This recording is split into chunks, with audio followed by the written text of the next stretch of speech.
Magandang araw ka free range. Andito po tayo ngayon sa Fiona'S Farm. Isa pong certified breeders ng mga dominant CC. Located po sila sa Curva, Pamplona, Cagayan at kung saan matutunghayan nyo ang mga iba't ibang klase ng mga free range chicken as well as napakagandang tanawin dito sa Curva, Pamplona, Cagayan.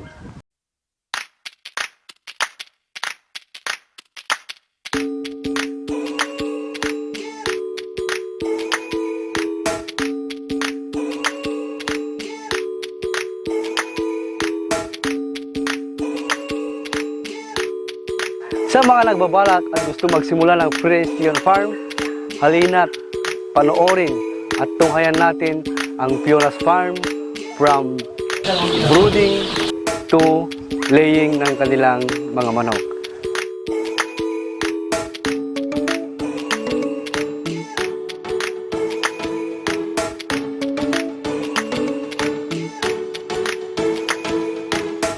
So let's go! Welcome to Fiona'S Farm, located at Zone 7, Curva, Pamplona, Cagayan.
Doon sa mga nagsisimula, hindi po kailangan ng mamahalin na housing.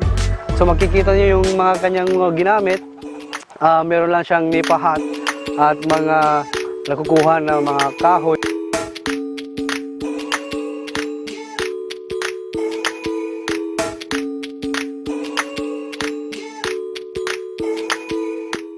So ayan, ka-free range, kasama natin yung ating General Manager, si Sir Edwin Dalire ng Fiona'S Farm.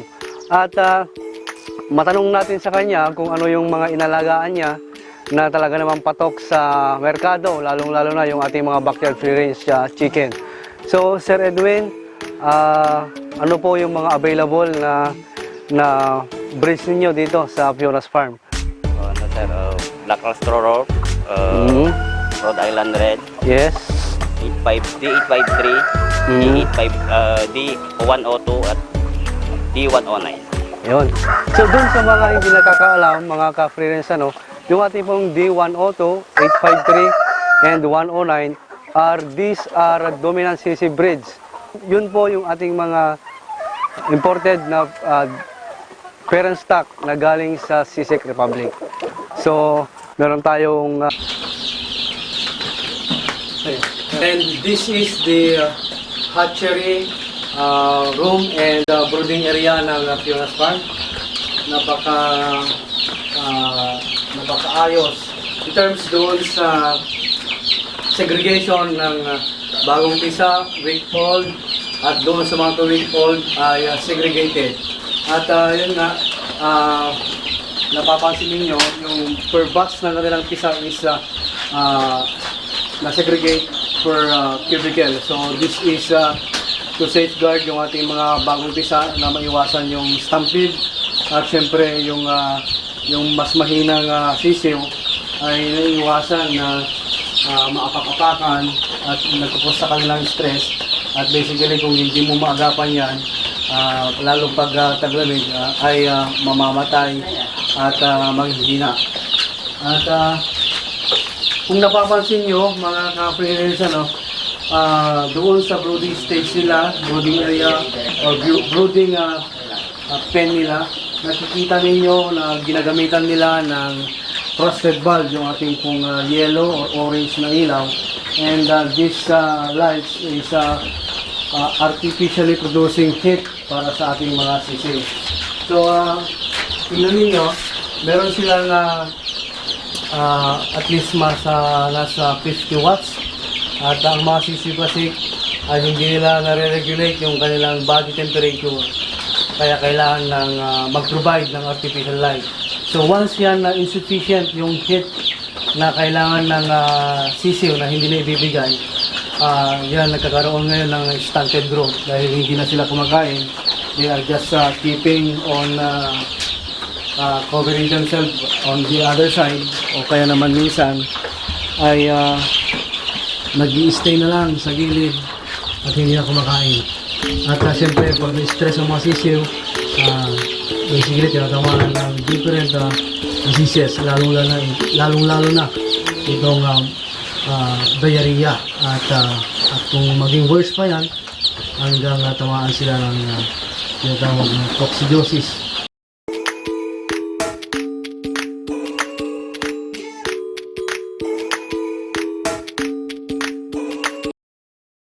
Ito po yung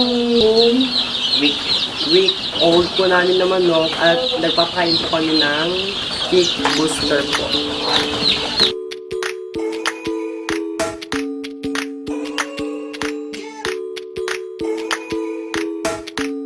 At hindi lang mga hybrid na manok, guys, ang matutunghayan nyo dito. Meron tayong beauties. Ayan si Jaya. At anong masasabi mo sa pag-aalaga ng manok dito sa Fiona'S Farm? Stressful ba o nagkakarami ng chicks? Stressful. Ma'am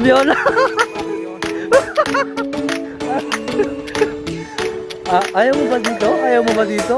Hindi mo na kailangan magpunda dyan sa tabi-tabi? Ang dami ng chicks dito. Hindi na po yan, dito na lang. O, di ba? Meron ka ng Rhode Island Red, Amerikano yun. Yung Australian or Pingon, o yung Australian, meron ka ng Australian. O. Meron ka pang taga-dominant, meron ka pang taga-Czech Republic. Oh, true. Sa mga gustong bumili ng mga sisiw dito sa Fiona'S Farm, ayan, yung ating sales consultant. Anong masasabi mo sa mga gustong mag-alaga ng ating mga free-range na manok? Magaganda po silang alagaan at always malulusog po sila. Ayun, malulusog yung? Mga chicks. Ay, yung mga chicks malulusog. So yan guys, si Jaya po ay isang, ang kanyang kurso ay agriculture.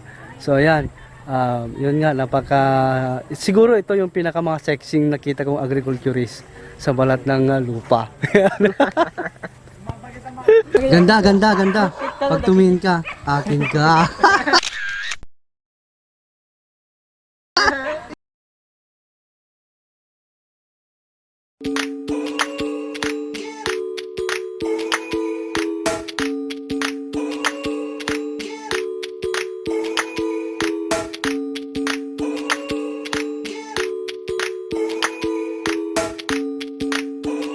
Paano mo ibebenta ang mga Fiona'S Farm na manok? Yung pang manok ng Dunday.